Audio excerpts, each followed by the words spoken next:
So the Public Enterprises Department and Eskom have released a joint statement announcing that the utility and the National Transmission Company of South Africa have now met all the requirements to effect a newly formed electricity transmission company.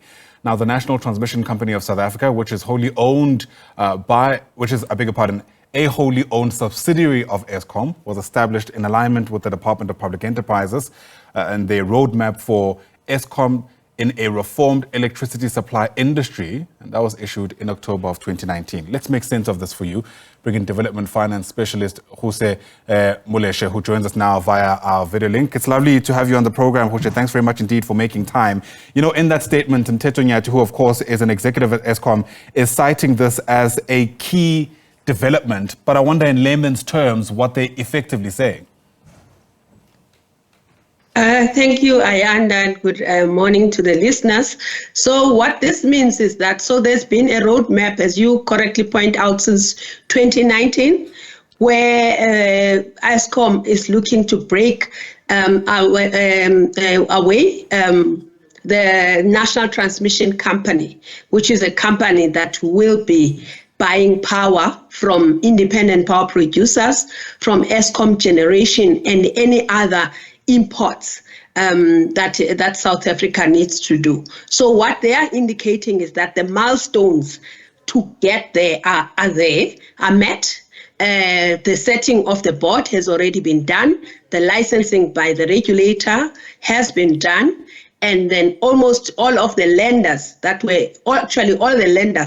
needed to be consulted before this company transitions have got their approvals. All right. Hopefully, what this means is that the energy market in our country becomes a whole lot more competitive and we're able to ultimately evade things like load shedding taking place because of generating constraints. I mean, does this mean we're a step closer to that place?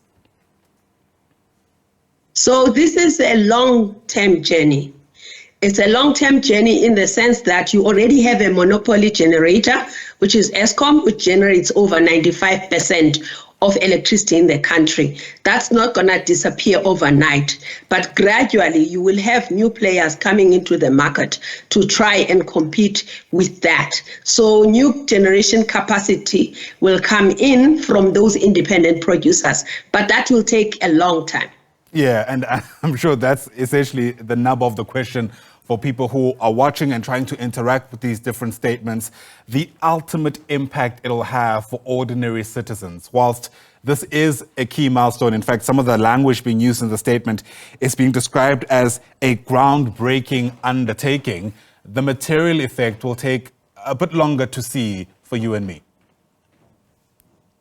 Yes, so internationally, a number of entities or utilities in this sector have transitioned a long time ago. I suppose that's what groundbreaking means. It means that we are now aligned to other international entities who have transitioned a long time ago, some in the 1980s, some much earlier.